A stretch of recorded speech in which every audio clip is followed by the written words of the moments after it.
I ask the Lord that I might grow in faith and love and every grace, might more of His salvation know and seek more earnestly His face. 'Twas He who taught me thus to pray, and He I trust has answered prayer, but it has been in such a way. 할렐루야. 또 한 주간 잘 지내셨습니까? 예, 많이 또 무더웠던 한 주간이었습니다. 이제 마지막, 이제 여름이 가고 있는데 또 새로운 9월을 맞이해서 여러분의 또 가정 위에, 또 여러분의 또 생활 위에, 그리고 우리 새롭게 학업을 시작한 우리 자녀들 위에 주의 은혜가, 축복이 넘치기를 다시 한번 축복해 드리겠습니다. 최근 들어 한국과 미국의 태풍과 이 허리케인으로 인해서 많은 피해가 발생하고 있다는 것을 우리가 보고 듣고 있습니다. 이 허리케인과 태풍이라고 하는 것은 그 중심의 최대 풍속이 17m/s, 초속 17m만 넘어가면 열대성 저기압을 발생하는 지역에 따라서 어떤 것은 허리케인이라고 부르고 어떤 것은 태풍이라고 부릅니다. 이것은 자연 현상이죠. 허리케인은 이 북대서양 이 카리브해 연안에서 시작을 한다고 합니다. 그래서 미국의 남부와 멕시코 또 서인도 제도에 큰 피해를 주는데, 그 이름의 유래를 보니까 이 카리브해 지역에 사는 사람들이 부르는 폭풍의 신의 이름이 우라칸이라고 합니다. 영어로는 허라켄이라고 하는데, 이 이름에서 허리케인이라고 하는 이 폭풍의 신의 이름이 유래가 되었다고 하죠. 하지만 이 허리케인도 이 북태평양에서 발생하는 이 동남아와 한반도에 피해를 주고 있는 이 태풍에 비하면 발생하는 빈도도 훨씬 낮고요. 그 세력도 훨씬 작은 것이 허리케인이라고 합니다. 그런데 피해는 허리케인이 훨씬 크다고 하죠. 그 이유는 허리케인은 이 넓은 미대륙, 그 다음에 멕시코 이런 데를 한꺼번에 강타를 하기 때문에 큰 피해를 주지만, 이 태풍은 이 한반도 같이 작은 데를 사실은 동해로 서해로 비껴나가기도 하고, 때로는 일본이라고 하는 이 대륙에 먼저 피해를 준 이후에 세력이 약해진 다음에 한반도로 들어오기 때문에 피해는 이 허리케인이 주는 것에 비해서는 조금 약하다라고 그렇게 이야기를 하죠. 그런데 최근 한 달 사이에 우리 한국에 8호 태풍 바비, 9호 태풍 마이삭, 이제 곧 다가오겠다고 지금 예보되고 있는 이 10호 태풍 하이선까지 굉장히 큰 태풍들이 한 달 사이에 엄청나게 지금 몰려오고 있습니다. 코로나19로 인해서 힘들고 어려운 상황을 겪고 있는 우리 조국에 이 태풍 때문에 더 많은 피해가 발생하지 않도록 우리가 함께 중보 기도해야 하겠습니다. 기상 전문가들에 의하면 예년에 비해 태풍이 자주 발생하고 있고 그 세력도 점점 더 강해지고 있다라고 이야기합니다. 그 원인으로 우리가 많이 알고 있는 지구온난화를 이야기를 합니다. 왜 이 지구온난화가 이렇게 강력한 태풍들을 만들어내냐면, 바다 온도의 수면이 상승했다고 하는 것은 그만큼 바다에서 수증기로 하늘로 올라가는 열이 많다는 겁니다. 그러면 태풍이 시작해서 바다의 뜨거운 공기들을 한꺼번에 빨리 흡수하고 그 세력을 점점점 키우고 확장해서 보다 더 강력한 태풍들이 시작이 된다라고 전문가들은 이야기를 하죠.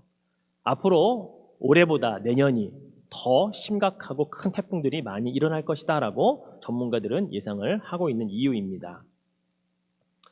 그러나 이 허리케인이나 태풍이 반드시 꼭 나쁜 것만 있는 건 아니더라고요.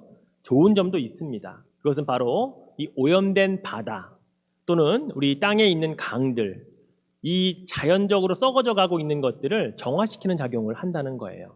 파도가 높이 일면 일수록 공기 중에 있는 산소를 바다 밑으로 보내는 일, 그래서 풍랑과 해일이 일면 오히려 바다는 깨끗이 정화되는 역할도 하고요.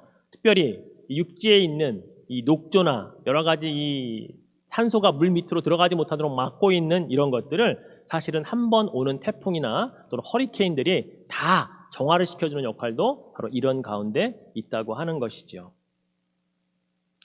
1997년도에 미국 캘리포니아에 사는 무어라고 하는 사람이 배를 타고 하와이 인근을 지나다가 큰 플라스틱 섬 하나를 발견을 하게 됩니다. 그 섬은 태평양을 끼고 있는 각 나라에서 버려진 온갖 쓰레기들과 이 피티병들이 강에서 바다로 그리고 바다에서 이 태평양 어느 한 곳으로 흘러 들어가서 생긴 인공 쓰레기 섬이라고 하죠. 그 사실에 전 세계가 떠들썩하게 놀랐습니다. 도대체 이게 뭔가? 그래서 환경단체들이 그곳을 조사를 하기 시작을 합니다. 그 결과 이렇게 모여진 섬의 크기가 대한민국 크기의 16배나 되고요. 쓰레기가 1조 8천억 개 조각으로 나뉘어져서 약 8만 톤의 무게로 지금 바다에서 섬을 이루고 있다는 조사 결과가 나왔습니다. 그리고 그 섬을 국제적으로 명칭을 부여하게 되었습니다. 그 섬의 이름이 Great Pacific Garbage Patch, 그래서 GPGP 앞자를 따서 이렇게 부릅니다. 태평양 대쓰레기장이라고 하는 이름으로 이제 국제적으로 이것도 하나의 지도상에 표시되는 하나의 섬이 되었다고 하는 거죠. 제가 왜 서두에 이렇게 허리케인과 태풍 이야기 그리고 GPGP라고 하는 태평양 대쓰레기장의 이야기를 할까요? 오늘 우리가 함께 읽었던 로마서 본문이 이것을 그대로 표현해주고 있습니다. 이 모든 피조물들이 탄식하고 있다라고 하는 표현 때문입니다. 본문 22절에 보면 피조물이 다 이제까지 함께 탄식하며 함께 고통을 겪고 있는 것을 우리가 안다라고 기록하고 있어요. 피조물이 탄식한다는 것은 그들이 아프다고 이야기하는 겁니다. 고통스럽다고 소리치는 겁니다.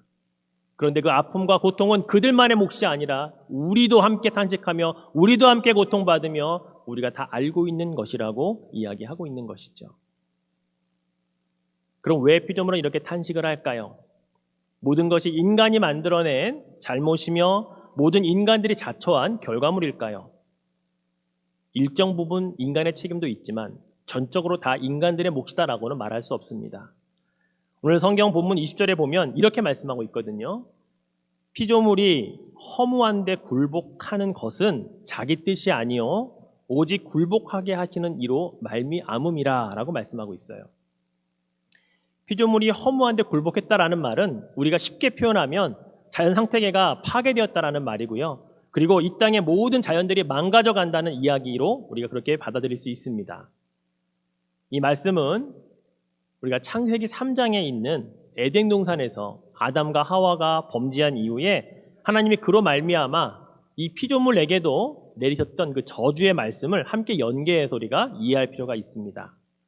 창세기 3장 17절과 18절 말씀을 보니까 아담에게 이르시되 내가 내 아내의 말을 듣고 내게 먹지 말라 나무의 열매를 먹었은즉 땅은 너로 말미암아 저주를 받고 너는 내 평생에 수고하여야 그 소산을 먹으리라. 땅이 내게 가시덤불과 엉겅퀴를 낼 것이니라.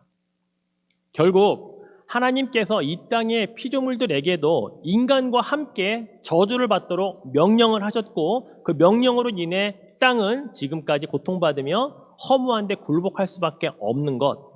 그래서 전적으로 인간의 책임이라고는 할 수 없고 하나님의 저주를 받은 이 땅도 그렇게 고통받으며 탄식할 수밖에 없는 것은 바로 이 말씀이 그대로 이루어지고 있기 때문이라는 것을 우리가 알 수 있어야 된다는 것이죠. 20절 가운데 허무한데 굴복한다라는 말씀이 있죠. 이 가운데 허무하다라고 하는 이 말의 원어를 보면 이 헬라어로 마타이오테스라고 하는 단어를 쓰고 있습니다. 그 의미는 공허하다, 무익하다, 덧없다, 타락했다라고 하는 의미를 가지고 있는 단어입니다. 즉 하나님께서 인간이 영원한 생명을 잃어버리고 심판받았던 것처럼 이 땅의 피조물인 자연세계도 똑같이 저주를 받아서 타락하고 망가지고 썩어져가는 일들을 경험하도록 명령하셨다라고 하는 이야기예요. 그들 스스로 된 게 아니라 하나님이 그것을 하도록 하셨다라고 하는 이야기죠. 그러나 참 감사하게도 그것으로 끝내 내버려 두지는 않으셨다라는 것입니다. 우리에게도 예수 그리스도로 말미암아 영원한 생명을 잃어버렸다가 다시 회복할 수 있도록 죄의 종로로 타던 우리들을 하나님의 자녀 삼아주시는 길을, 구원의 길을 열어주셨던 것처럼 피조물에게도 동일한 해방의 소망을 하나님이 주셨다라고 하는 것이에요. 그 사실을 바울이 오늘 본문 19절에 보면 이렇게 표현합니다. 피조물이 고대하는 바는 하나님의 아들들이 나타나는 것이다 라고 말이죠. 하나님의 아들들이 나타나고 바라고 있다는 거예요. 이 땅의 피조물들이요. 피조물들이 알고 있는 거예요. 이 땅의 유일한 자연적인 회복과 모든 땅의 저주로부터의 원상복귀는 하나님의 아들들이 나타나야 된다는 것을 그들이 알고 있다는 것이죠. 그것을 기대하고 있다는 말씀입니다. 즉 피조물들의 원상 회복은요, 구원받은 하나님의 백성들과 연관되어 있음을 이 피조세계는 알고 있다는 이야기예요.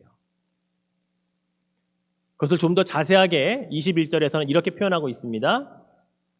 그 바라는 것은 피조물도 썩어짐의 종로로 탄 데서 해방되어 하나님의 자녀들의 영광의 자유에 이르는 것이니라 라고 말이죠.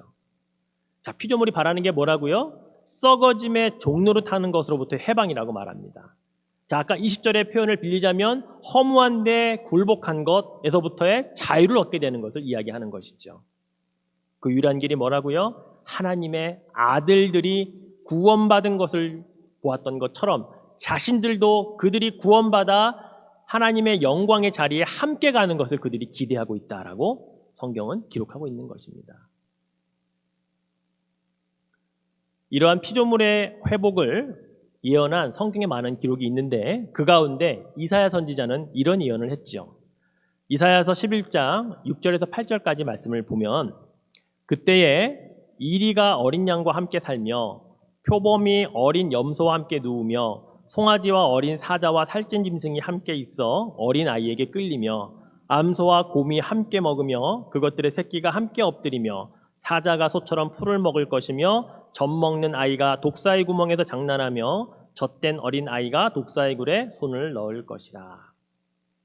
이러한 때가 올 것을 여러분 믿으십니까? 새 에덴 동산으로의 완전한 회복에 대한 예언의 말씀이 그대로 이루어질 것을 믿으십니까?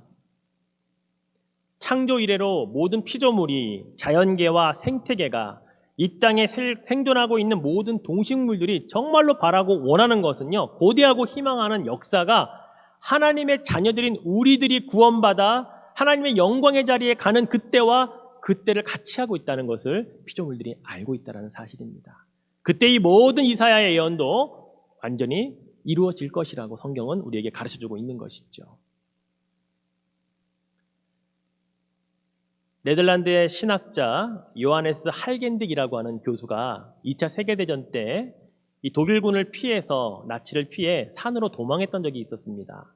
근데 이 사람이 일행과 헤어져서 어느 동굴 속에 들어가서 굶주림과 추위와 싸운 일이 있었는데 그 안에서 한 유대인 소녀의 시체를 발견하게 됩니다.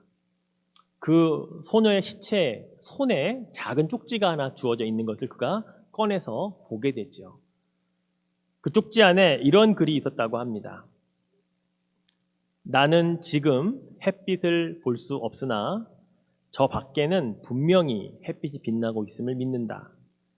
지금 하나님은 말씀이 없으시나 분명히 하나님은 이 동굴 속에도 계심을 나는 믿는다. 지금 나는 가족들과 친구들의 소식을 모르지만 분명히 하나님 나라에서 다시 만나게 될 것을 믿는다라고 하는 이 소녀의 글을 그가 발견을 하게 된 것이죠. 이 얼마나 감동적이고 귀한 믿음의 고백입니까? 나이 어린 소녀의 마음속에는 절망 속에서도 하나님만 계시면 자기는 다 된다라고 믿고 있는 그 고백인 것입니다. 이 동굴과 같은 칠과 같은 어둠 속에서도 배고프고 춥고 어렵지만 하나님이 함께 계시는 것을 통해 이 고난의 끝은 나는 영광을 차지할 수 있겠다라고 하는 이 소녀의 고백인 것이죠. 지금은 소식도 알 수 없는 친구들과 가족들의 그 이야기도 하나님 나라에서 함께 만날 것을 나는 기대한다라고 하는 이 어린 소녀의 고백인 것입니다. 그렇습니다. 이 어린 소녀가 처한 환경이나 어려움이나 고통과 두려움이 결코 그 소녀의 소망을 절망으로 바꾸지 못했다는 것이에요. 그녀의 믿음을 꺾지 못했다는 것입니다. 그렇습니다. 우리 인간은요, 소망을 가지고 살 수 있는 존재라는 거예요. 믿음이 있으면 그 어떠한 절망 상황 속에서도 우리는 이길 수 있는 자들이라는 것을 이 소녀가 우리에게 대신 보여주고 있다는 것이죠. 비록 현재의 고난이 우리를 어렵게 하고 긴 터널을 통과하고 있는 것처럼 느껴질지언정 여기서 멈추거나 여기서 포기하거나 소망을 갖지 못하는 것은 아니라는 것입니다. 오늘 본문 18절 말씀을 같이 한번 읽어볼까요? 생각하건대 현재의 고난은 장차 우리에게 나타날 영광과 비교할 수 없도다. 아멘. 사도 바울은 일단 현재의 고난과 장차 우리에게 나타날 영광을 두 개를 분리해서 말하고 있지만 결코 이것은 비교할 대상이 아니다라고 분명하게 우리에게 말씀하고 있죠. 비교가 될 수 없다라는 말은요, 사실 고난과 영광은 따로 떼어낼 수가 없다라는 말도 같은 의미를 가지고 있는 것입니다. 다만 고난과 영광은 어쩌면 두 시대를 구분하고 있는지 몰라요. 이 시대와 앞으로 올 시대, 그리고 현재와 미래, 이미 already와 아직 not yet이라고 하는 시간만 구분해 놓을 뿐이지 이 두 가지는 항상 같이 가는 동전의 양면과 같을 수 있다는 것입니다. 현재의 고난이 우리를 갈등하게 하고 우리를 힘들게 하고 우리의 소망을 꺾으려고 할지 모릅니다. 그러나 이것이 현재의 고난이 가치가 있는 것은 무엇이냐? 바로 장차 다가올 영광을 기다리기 위한 하나의 과정이라는 것이죠. 더 큰 영광과 행복을 얻기 위해 우리는 오히려 현재의 고난을 오히려 감사하며 더 큰 것을 누리는 기쁨을 받을 수 있는 바로 그 과정이라는 것을 현재의 고난으로 표현하고 있다는 것입니다. 우리가 알듯이 예수 그리스도의 십자가의 고난이 없었으면 부활의 영광이 어디 있겠습니까? 십자가의 고난이 더 큽니까? 다가올 부활의 영광이 더 큽니까? 부활의 영광이 훨씬 크다는 것을 우리는 잘 압니다. 이 고난과 영광이 앞에서도 언급했던 피조물의 세계에서도 똑같이 일어나고 있는 것입니다. 피조물이 탄식하는 이유는 현재 그들이 고난받고 있기 때문이에요. 환경이 파괴되고 수많은 동식물들이 멸종의 위기에 몰리는 것, 그들이 지금 겪고 있는 온갖 순환들은 그들이 현재 고난을 당하고 있기 때문이죠. 그러나 피조물 세계도 포기하지 않는다고요. 피조물의 세계도 거기서 절망으로 끝나지 않는다고요. 그들은 고대하는 바가 있고 그들은 기대하는 소망을 그들도 가지고 있다고 말씀하고 있어요. 하나님의 아들들이 구원받는 역사를 통해 하나님의 영광의 자리에 가는 그때에 우리도 회복될 것이다 라고 하는 그들도 피조물도 말하고 있고 기억하고 있다는 것을 성경은 가르쳐주고 있는 것입니다. 사실 이러한 성경적 진리를 저는 생태계나 환경을 살리고자 열심히 뛰고 있는 이 환경운동가들, 환경단체 사람들이 좀 알았으면 좋겠어요. 이 오묘한 진리를 깨닫는다면 그리 얼마나 좋을까. 그 상태에서 그들이 그렇게 자연보호와 또는 환경을 살리고자 하는 일들을 하면 얼마나 좋을까. 근데 요즘 보면 정부에서 어떤 개발하는 사업만 하려고 하면 일단 피켓부터 들고 반대를 합니다. 정말 필요해서 산을 깎고 터널을 뚫어서 또 도로를 만들려고 하는 것도 일단 반대를 하고부터 본다고요. 그들은 그것이 환경을 살리는 것이고 우리 인류가 사는 길이라고 그렇게 주장을 하고 있죠. 그런데 우리가 성경적으로 바로 본다면 무작정 반대가 진짜 그들이 맞는 게 아니라 어차피 그것은 하나님께서 내리신 저주 가운데 그들이 당연히 감당해내야 할 현재의 고난이라면 그것보다는 앞으로 하나님의 백성들이 더 많아져서 구원받은 백성들이 더 많아져서 주님이 빨리 오시기를 기대하는 그 소망의 영광의 자리를 함께 누릴 때 이 모든 자연물들은 다시 회복된다는 것을 그들이 알고 그 일을 하면 참 좋겠다는 생각이 듭니다. 그래서 우리가 정말로 바라야 하는 것은 무엇일까요? 피조물의 완전한 회복을 위해 우리 구원받은 백성들이 더 간절히 주님이 빨리 오시기를 우리가 기도해야 되는 것입니다. 주여 어서 오시옵소서 마라나타 신앙을 우리가 간직해야 된다는 것입니다. 그리고 주님이 속히 오시기를 위해 우리도 자연과 함께 탄식하는 마음으로 항상 기도하고 간구하는 삶을 잊어서는 안 된다라고 하는 것이죠. 23절 말씀을 볼까요? 그뿐 아니라 또한 우리 곧 성령의 처음 익은 열매를 받은 우리까지도 속으로 탄식하여 양자될 것, 곧 우리 몸의 속량을 기다린다라고 말씀하고 있죠. 성령의 처음 익은 열매는 예수님입니다. 예수 그리스도를 말해요. 근데 그 예수 그리스도를 우리가 받았죠. 처음 열매를 받았습니다. 그 예수를 통해 이 땅에 구원받은 우리가, 그러나 우리는 계속해서 속으로 탄식하며 양자될 것, 그리고 우리 몸의 속량을 우리가 기다려야 된다고 말씀하고 있어요. 근데 여기서 우리가 오해하면 안 되는 것이 있습니다. 우리가 지난주에 양자됨, 이 선십이라고 하는 것은 이미 성령이 우리 안에 있다라는 것을 증언해 준다라고 말씀을 드렸어요. 근데 양자될 것, 또 우리 몸의 속량을 기다려야 된다라고 하는 표현은 뭐냐면요. 이것은 우리가 양자된 것이 아직 미정됐다, 아직 정해지지 않았다가 아니라 이미 그것은 확정이 되었지만 우리가 탄식해야 하는 이유 중에 하나는 우리의 이 육체적으로 연약하여 죽을 수밖에 없는 운명으로 인해 육체적으로 살면 우리 이 양자됨도, 우리 하나님 나라에 가는 것도 우리가 하나님의 성령에 속해 살지 않으면 그것이 정말 힘들다는 거예요. 그것을 위해 끝까지 우리가 육체의 본성을 따라 살지 말고 기도하면서 우리 속으로 계속 탄식하는 영을 가지고 성령과 함께 예수 그리스도와 함께 그렇게 살아야 된다라는 말씀을 하고 있는 것입니다. 그래서 우리는 우리 안에 내주하시는 성령과 함께 말할 수 없는 탄식으로 우리를 위해 기도하시는 그분과 함께 기도하는 것을 우리는 멈춰서는 안 된다는 것입니다. 소망의 끈을 놓아서는 안 된다는 것이에요. 자, 이제 우리가 현재 받는 고난, 그러나 그것은 장차 우리에게 나타날 영광과 감히 비교할 수도 없는 그때가 올 것인데, 바로 그때까지 우리는 어떻게 해야 되느냐? 한 가지 우리에게 필요한 것이 있다고 말합니다. 그것은 바로 참고 인내하는 것이다 라고 말하고 있죠. 자, 24절과 25절 말씀을 같이 한번 읽겠습니다. 우리가 소망으로 구원을 얻었음에 보이는 소망이 소망이 아니니 보는 것을 누가 바라리요. 만일 우리가 보지 못하는 것을 바라면 참음으로 기다릴지니라. 아멘. 이와 똑같은 말씀을 사도 바울은 이미 로마서 5장 3절과 4절에서도 이야기를 했습니다. 우리가 환난 중에도 즐거워하나니 이는 환난은 인내를, 인내는 연단을, 연단은 소망을 이루는 줄 압니다 라고 우리에게 이미 가르쳤다고요. 이거와 같은 거예요. 우리가 현재의 고난을 당해도 환난 가운데 즐거워할 수 있는 이유가 있다면 그 이유를 사도 바울은 우리에게 그것이 결국 인내와 연단과 우리에게 소망을 주기 때문이다 라고 말하고 있습니다. 다시 로마서 8장의 본문으로 온다면 소망이라고 하는 것을 우리가 끝까지 부여잡고 살기 위해 우리는 참고 인내하는 것이 필요하다는 것을 강조하고 있는 거죠.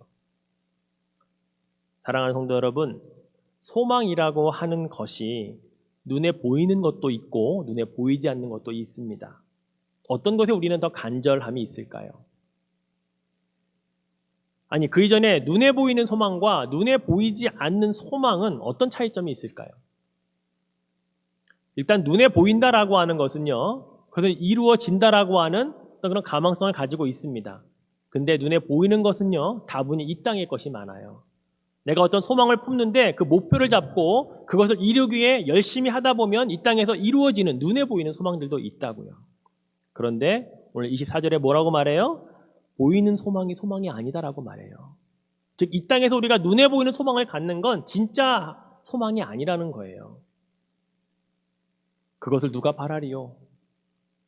즉, 하늘의 소망. 보이지 않지만 보이지 않는 것을 끝까지 붙잡고 참고 인내하며 가는 소망이야말로 진짜 가치 있는 소망이다라는 것을 우리에게 말씀하고 있는 것입니다. 그래서 우리에게 참음이 필요하고 기다림이 필요하고 인내가 필요한 것이죠. 그래서 성령의 열매로 이것들을 우리에게 주시겠다고 약속을 하고 있는 것입니다. 그렇습니다. 장차 우리에게 나타날 영광은 눈에 보이지 않는 것입니다. 그러나 그것을 소망이라고 말합니다. 그 소망이 이루어질 때까지 현재의 고난을 참아내는 인내심이 우리에게 요구됩니다. 그것이 바로 구원받은 하나님의 백성들이 해야 할 일이고 예수 그리스도와 함께한 하나님의 상속자로서 이 땅 가운데 우리가 믿음을 가지고 살아가야 하는 또 하나의 책임이며 의무이며 또한 그것이 길이라는 사실을 우리가 기억할 필요가 있다는 것이죠. 오늘날 전 세계를 강타하고 있는 이 코비드 19 그 시작을 박쥐에서부터 연구자들이 찾아냈습니다. 박쥐의 몸에 있는 이 바이러스가 중간 숙주인 뱀과 이 중국에 사는 밍크라고 하는 이 동물들을 통해서 사람들에게 감염된 질병이 이 코비드 19이라고 학자들이 밝혀냈지요. 여러분 그거 아세요? 이 박쥐라고 하는 동물이요, 지구상에서 가장 많은 바이러스를 몸에 지니고 사는 동물이랍니다. 그런데 이 동물이 어떻게 살아남는 줄 아세요? 하나님이 그렇게 만드셨어요. 이 박쥐가 날 때, 비행을 할 때 몸의 온도가 40도까지 올라간답니다. 그래서 바이러스가 열에 약하거든요. 그래서 박쥐는 날 때마다 바이러스에 적응할 수 있는 몸으로 계속해서 살아갈 수 있다는 거예요. 그래서 이 지구상에 바이러스를 그렇게 몸에 많이 지니고 사는 박쥐가 살 수 있도록 하나님이 그렇게 또 만들어 놓으셨다고 해요. 여러분, 이 박쥐에서부터 사양 고양이로 옮겨서 사람에게 전염된 바이러스가 뭔지 아세요? 이게 사스입니다. 또 박쥐에서 낙타로 옮겨졌다가 사람에게 옮겨진 것이 이게 메르스였습니다. 그 외에도 아프리카 원숭이에서 전염된 사람에게 간 것이 이게 에이즈였어요. 우리가 독감 플루 주사 맞잖아요. 이게 바로 철새들이 어디에 갔다가 옮겨주는 것이 사람으로 왔을 때 인플루엔자 독감이 걸리는 거예요. 수도 없이 많은 이 동물들을 통해 이 사람으로 전염되는 이것들이 우리들을 굉장히 어렵게 하고 힘들게 하고 심지어는 생명까지도 앗아가는 일들을 하고 있다고요. 이처럼 과학과 의학이 최고도로 발달한 오늘날에도 이 작은 바이러스 하나 때문에 전 인류가 몸살을 앓고 있어요. 그런데 더 비관적인 것은 이러한 현상들은 앞으로 더 자주, 더 빈번히 일어날 것이라고 전문가들이 말한다는 것입니다. 앞으로 더 많은 자연 환경이 파괴되는 것을 통해 그동안 우리가 몰랐던 동물들이 우리 인간들에게 더 많이 노출될 것이고, 그 동물들이 가지고 있던 바이러스가 사람으로까지 감염되면 코로나가 아니라 또 다른 이름의 엄청난 바이러스들이 우리 생명들을 위협할 것이라고 학자들은 예견을 조심스럽게 하고 있습니다. 그렇다면 이럴 때 우리에게는 어떤 소망이 있어야 할까요? 우리가 과연 소망을 어디에 두고 살아야 할까요? 계속 이러한 일들이 있을 때마다 절망하고 또 왔네, 또 어떻게 하지라고 하는 그런 상황 속에서 우리는 살아가야 할까요? 계속해서 겪게 될 현재의 고난을 우리는 어떻게 감당해야 하겠습니까? 우리는 성경에서 답을 찾아야 합니다.